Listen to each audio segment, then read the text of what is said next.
A fog so thick it clings to your skin. A narrow country lane, silent except for the crunch of gravel underfoot. And there, half hidden in the mist, a boy's bicycle, toppled over, its front wheel still spinning. A schoolbook lies open in the mud, pages fluttering in the wind. But then, the milkman sees it. A small hand, pale and still, curled into the dirt. March 11th, 1967. Just before dawn, a routine delivery route became the backdrop of a nightmare. The milkman would later tell police he thought it was a discarded doll at first, until he saw the blood, dark streaks in the gravel, a navy blue blazer torn and stained, and the face, oh God, the face of 12-year-old Keith Lyon. This wasn't a child who wandered into trouble. Keith was the boy teachers called the quiet genius, the one who'd memorized every star constellation and dreamed of becoming a pilot.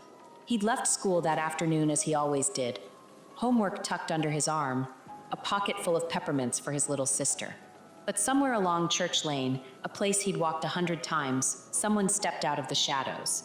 17 stab wounds. A watch stopped at 4:35 p.m.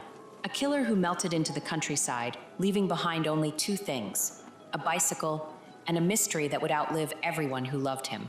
56 years later, we still ask, who murdered Keith Lyon? Was it a stranger? A neighbor?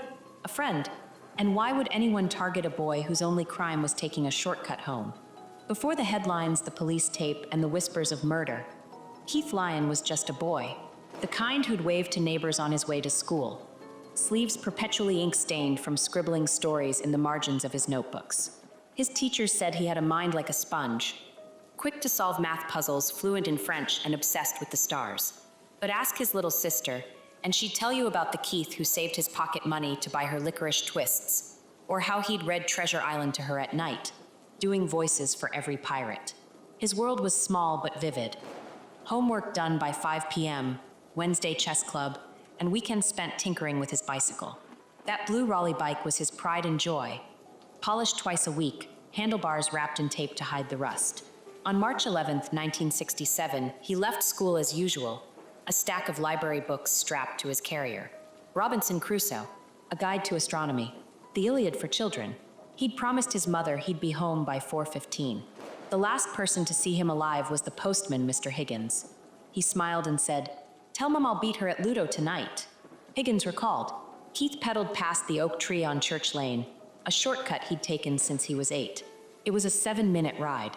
But 14 minutes later, his sister stood at the window watching the lane. No Keith, no bike, just crows circling something in the distance. This is the heartbreak. Keith wasn't a cautionary tale. He was a son, a brother, a boy who loved marmalade sandwiches and hated the rain.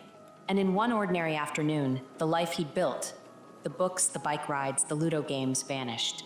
All that remained were questions. Why this boy? Why this lane?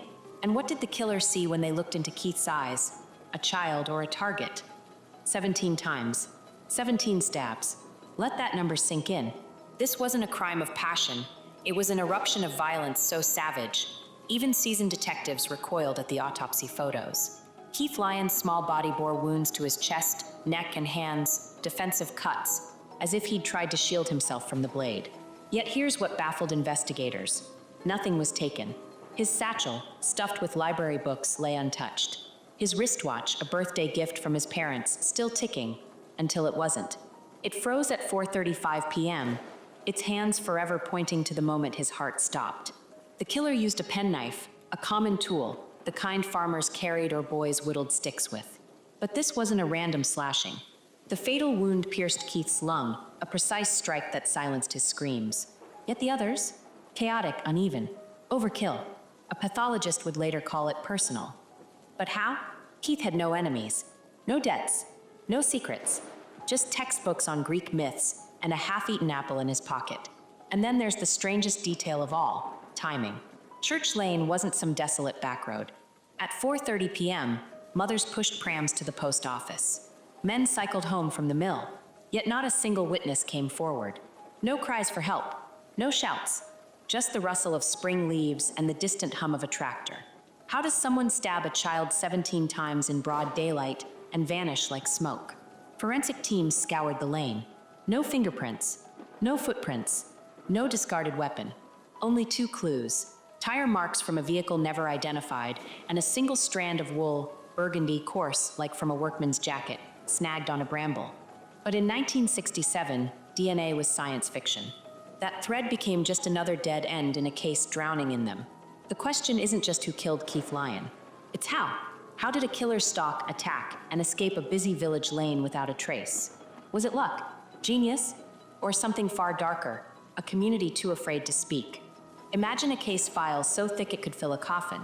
Over 10,000 interviews, 4,000 handwritten pages, a village stripped bare by suspicion. For months, detectives combed through every shadow of Keith Lyon's life, chasing whispers, threats, and red herrings. But the harder they pressed, the more the truth slipped through their fingers. This is the story of an investigation that started with a scream and ended in silence.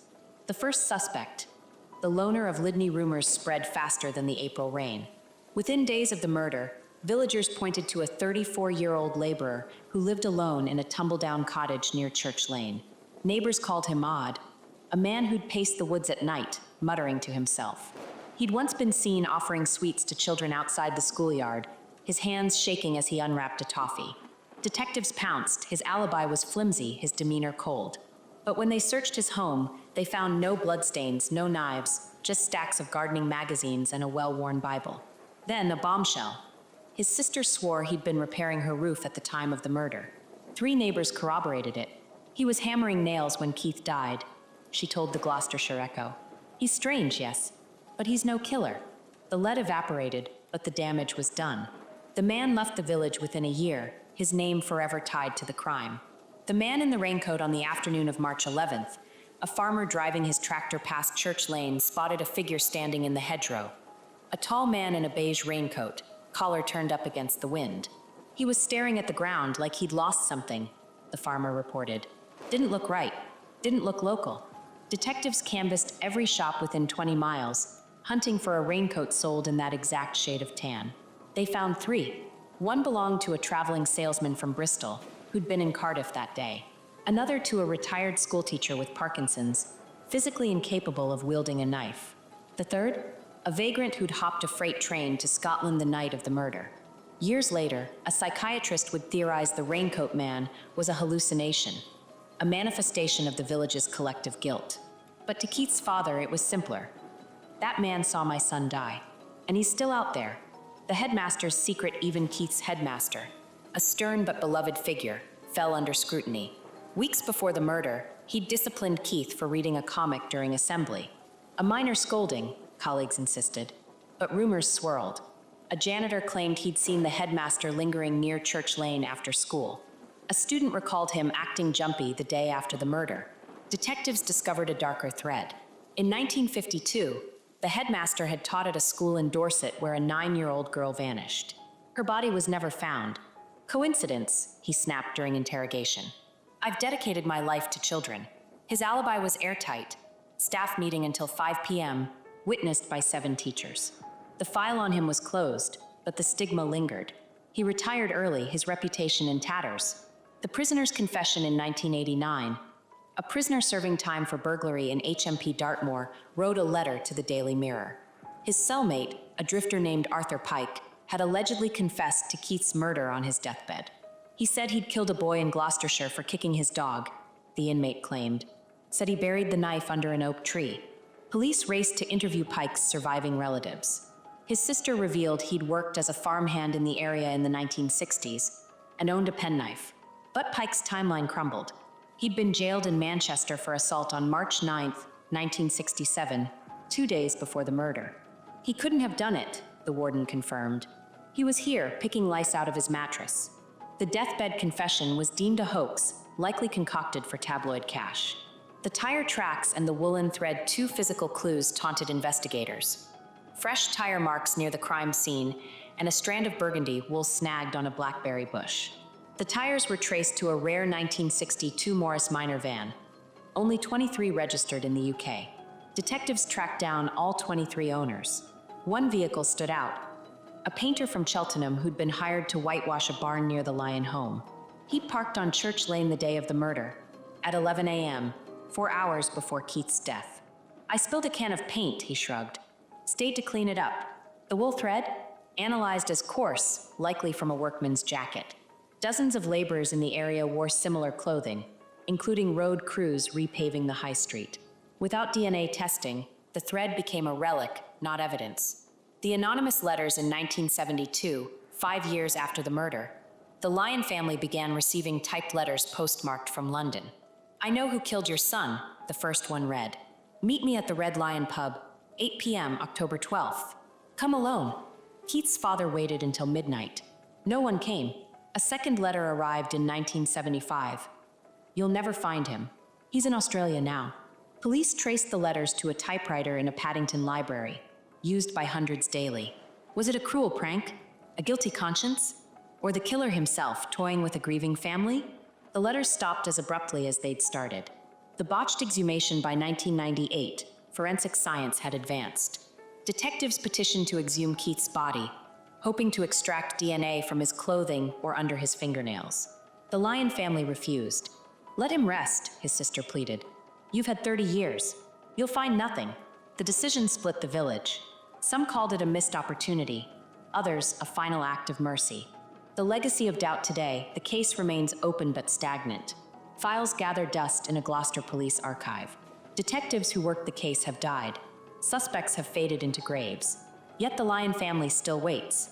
In a 2017 interview, Keith's sister, now silver-haired and frail, told the BBC, "We don't want revenge. We want to know why. Why Keith? He was just a boy on a bike." But in the end, this investigation isn't about answers. It's about absence. The absence of witnesses. The absence of logic. The absence of a killer who walked into the light and disappeared. In 56 years, not a single piece of evidence has surfaced. No deathbed confessions. No hidden diaries. Just a family's grief preserved like a fly in amber. Keith Lyon's murder isn't a puzzle missing a piece. It's a puzzle where the pieces don't fit at all. And maybe they never will.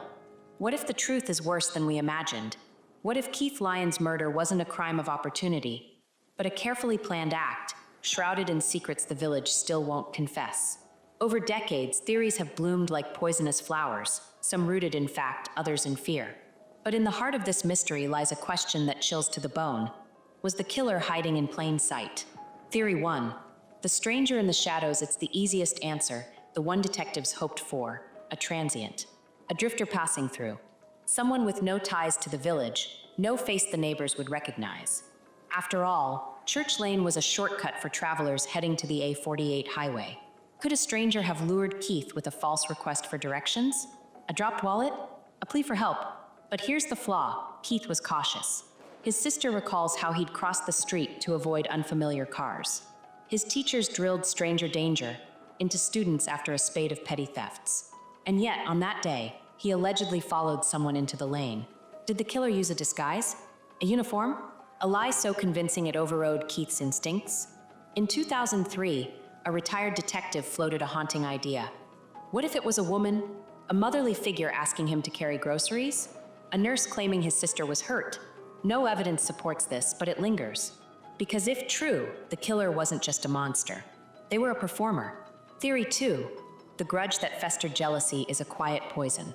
Keith was a star pupil, the boy who won the county maths trophy 3 years running. Could a classmate's envy have curdled into violence? Detectives interviewed every student in Keith's year. One name surfaced: a 14-year-old boy who'd been expelled for starting fires. He'd reportedly threatened Keith weeks before the murder, snarling, "Think you're better than us?" But the boy had an alibi, attending a probation meeting 12 miles away. His social worker swore he'd been there until 5 p.m. The lead died, but the stigma didn't. The boy changed his name, moved abroad, and took the truth, or lack of it, to his grave. Then there's the darker angle: parental resentment. Keith's father, a bank clerk, had repossessed a farm from a local family months earlier. They spat at him in the street, a neighbor recalled, said he'd ruined their lives. That family's eldest son owned a penknife. He'd been seen near Church Lane the week of the murder. But without forensic evidence, police couldn't justify an arrest. We needed more than motive, a detective later admitted. We needed a miracle. Theory 3. The ritual killing whispered in pubs and scribbled in anonymous letters. This theory clings to a single detail. The murder site's proximity to Hetty Pegler's Tump, a 5,000-year-old Neolithic burial mound. Locals have long spun tales of occult activity there: druid gatherings, animal sacrifices, shadows that move when no one's watching. In 1969, a self-proclaimed white witch wrote to the police, claiming Keith's stabbing mirrored an ancient ritual to summon a harvest god. 17 wounds for 17 full moons, she wrote. The boy was a vessel. Detectives dismissed it as madness, until they found a 1965 archaeology journal in Keith's school library. A page on Neolithic Britain was dog-eared, a passage underlined. Sacrifices were often male, young, and pure of heart. Coincidence? Or a clue?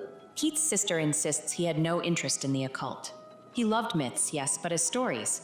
He didn't even believe in ghosts. Still, the rumor persists. In 2018, urban explorers reported finding candle wax and chicken bones at the Tump, reigniting the frenzy. But folklore isn't evidence, just another dead end in a case built on them. Theory 4. The botched kidnapping here's a scenario that haunts parents. What if Keith was never meant to die? What if the killer intended to snatch him, for ransom, for trafficking, for some unthinkable purpose, but panicked when Keith fought back? The Lyon family wasn't wealthy, but Keith's father had recently mediated a volatile land dispute. Could someone have targeted Keith to pressure him? If so, why no ransom note? No demands? Police found zero proof of financial motive. But in 2001, a retired FBI profiler suggested the kidnapper might have aborted the plan after the stabbing drew attention. They wanted a living child, but Keith's screams forced their hand. The tire tracks support this. Fresh marks suggested a vehicle idling nearby, perhaps a getaway car. Yet no witnesses reported seeing a parked van. No child's cries, just the grim arithmetic of a killer who improvised and failed. Theory 5. The trust betrayed this is the theory that keeps the Lyon family awake at night. What if the killer was someone Keith knew?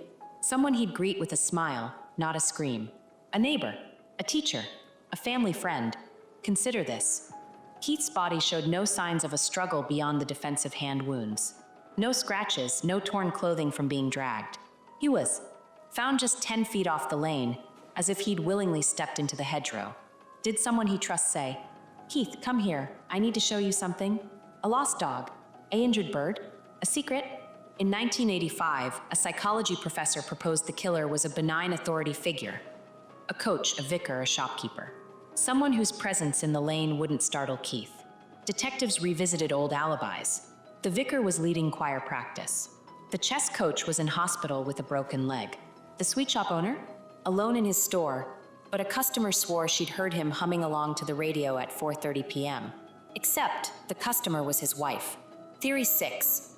The policeman's secret, the darkest theory of all, emerged in 1992 when a retired desk sergeant published a memoir hinting at police corruption. He claimed a senior officer on the case had ties to a pedophile ring exposed in the 1980s. They protected their own, he wrote. Evidence went missing. Witnesses were bullied. The book was pulped after lawsuits, but the damage was done. Conspiracy forums lit up with claims that Keith's murder was covered up to shield powerful men. True, unlikely. But in 2015, a Freedom of Information request revealed that 22 pages of the original case file were accidentally destroyed in 1971. Coincidence? Or confirmation? Theory 7. The forgotten witness. Sometimes the simplest answer is the hardest to accept. What if someone did see the killer? A child peeking through a curtain. A wife covering for her husband. A farmer too afraid of scandal to speak up. In 2007, an elderly woman on her deathbed confessed to her daughter. "I saw a man running from the lane that day. He had blood on his hands, but when pressed, she couldn't describe his face. I was too scared to look." Her daughter shared the story with a true crime podcaster, but without a name, it's just another ghost in the machine. The unanswerable question, so where does that leave us? With theories as fragile as cobwebs. A case where logic collapses under the weight of maybe. Maybe it was a ritual. Maybe a stranger. Maybe a friend. But consider this. In 2019, a forensic linguist analyzed the anonymous letters sent to the Lyons. Their phrasing, he claimed, matched writing samples from a now-deceased villager. A man who'd been interviewed twice in 1967 and cleared. A man who coached Keith's cricket team. A man who attended every police press conference, demanding justice. The linguist's report was never published. The villager's name remains sealed in police archives. And so, the whispers continue. Theories are stories we tell ourselves to fill the void, to make chaos feel ordered, to pretend evil has a reason. But what if Keith Lyon's murder has no meaning? No grand plan, Just a knife, a boy, and a moment of inexplicable rage lost to time? The truth may be worse than we imagine. Some mysteries aren't meant to be solved. There's a bend in Church Lane where the sunlight never quite reaches. Even at noon, the air feels heavier there. The hedgerows grow wilder. The birdsong fades. Locals call it the Quiet Patch, though no one remembers when the name began. This is where Keith Lyon took his last breath, where a village's innocence curdled into myth. And 56 years later, the echoes of that day still cling to the stones, the soil, and the souls who dare to whisper his name. The lane that never healed walk down Church Lane today, and you'll see nothing but brambles and buttercups. No plaque marks the spot where Keith died. No ribbons tied to fences, no faded flowers in the dirt. The villagers prefer it that way. It's not disrespect, says Margaret, 78, who's lived here since the 1950s. We just don't want to feed it. Some wounds don't scab over. But the silence speaks. Teenagers dare each other to sprint through the lane at midnight. Dog walkers leash their pets tighter near the bend. And every March 11th, a handful of strangers arrive, true crime tourists clutching printouts from online forums. They snap photos, scan the ground, and leave puzzled. I thought there'd be something, one muttered last year. A cross, maybe. But it's just a lane. Yet locals know the truth. The memorial isn't in the dirt. It's in the way Mrs. Talbot still sets an extra plate at Christmas, 56 years after her son played cricket with Keith. It's in the postman who won't deliver past 4 p.m., though he'll never say why. And it's in the attic of the Lyon family home, where Keith's school satchel gathers dust, its leather cracked like old skin. The sister's unanswered questions. Keith's sister, Eleanor, is 68 now. Her hair silver, her hands knotted with arthritis. She still lives in the same terraced house where she and Keith raced toy cars down the hallway. Mum died waiting for answers, she says, her voice steady but brittle. Dad followed 6 years later. Their graves face away from Church Lane. Coincidence? I don't think so. In her cupboard, she keeps a biscuit tin filled with relics, Keith's half-finished stamp collection. A charcoal sketch he drew of their terrier, Buster. The crumpled timetable from his final week of school, Monday. Maths, history, woodwork. I can't throw them out, she admits. But I can't look at them either. So they stay in the dark. Like him. The worst nights, she says, are when the rain taps the window like fingertips. I hear his voice. Not the way he was at 12, but how he'd sound now, a grandfather maybe, joking about my cooking. She pauses. Then I remember. He's frozen. Forever a boy. And I'm the ghost. The textbook's frozen in time in 2003. A documentary crew asked to film Keith's school books. Eleanor refused. They're not evidence, she said. They're him. Flip through those textbooks today, and you'll find more than equations. A dried oak leaf pressed between pages 102 and 103 of his geography primer. A scribbled note. Meet Tom at the quarry after school. Secret project. Tom Hodges, Keith's best friend, died in a car crash in 1981, his secret forever unknown. And in the margins of his history book, a single sentence underlined twice. King Arthur's knights swore to protect the weak. Teachers say Keith would have been a historian, a teacher, a father. But in the village school's archive, his name surfaces only once a year, a cautionary footnote during safety assemblies. We mention him to keep kids vigilant, says the current headmaster. Though I wonder if it just haunts them. The guilt that shaped a village, ask anyone in the village, and they'll tell you. We didn't see anything. But in private, over whiskey-stained kitchen tables, the confessions trickle out. I heard a shout that afternoon, admits Roy, 72, who'd been fixing his motorbike in a nearby garage. Thought it was kids playing. Didn't even look up. I saw a man in a brown coat, murmurs Grace, 89, her eyes glazing. But Dad said, don't gossip. It'll ruin us. And then there's the guilt of the lucky. Like Susan Carter, 70, who'd walked Church Lane daily. Until March 10th, 1967, when a sprained ankle kept her indoors. If I'd been there, she says, maybe I'd have seen something. Or maybe I'd be dead too. The cold case that won't die in 2021, the Gloucester police digitized Keith's case file. 4,023 pages of interviews, sketches, and forensics reports now collecting virtual dust.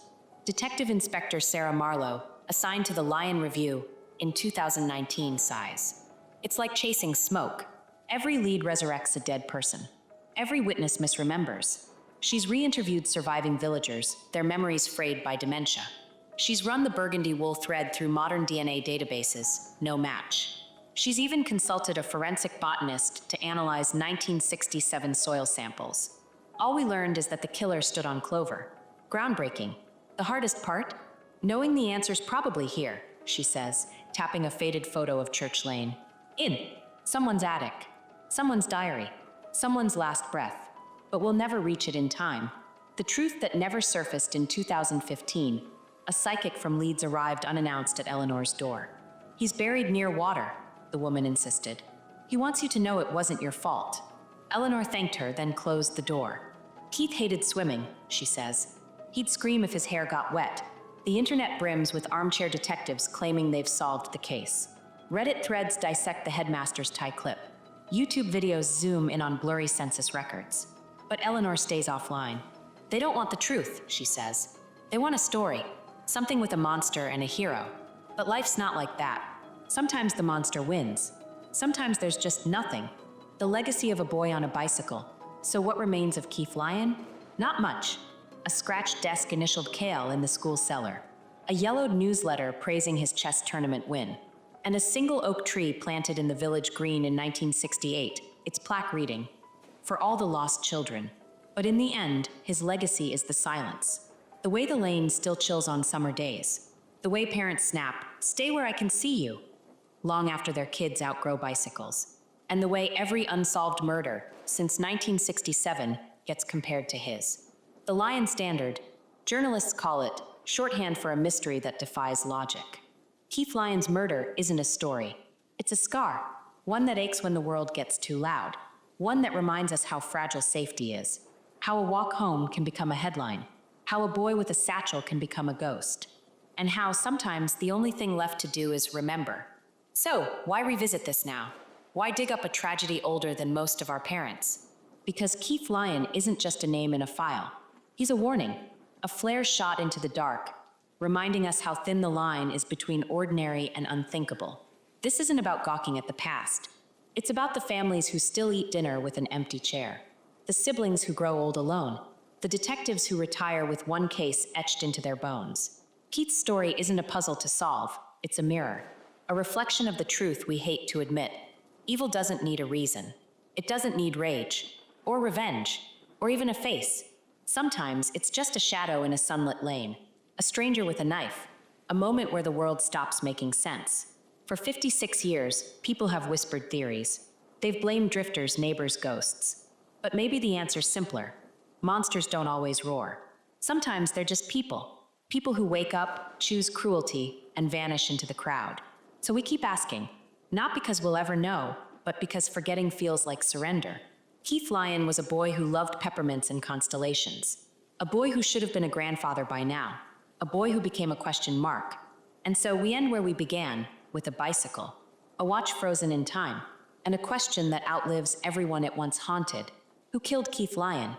The answer, like Keith himself, is lost to the mist.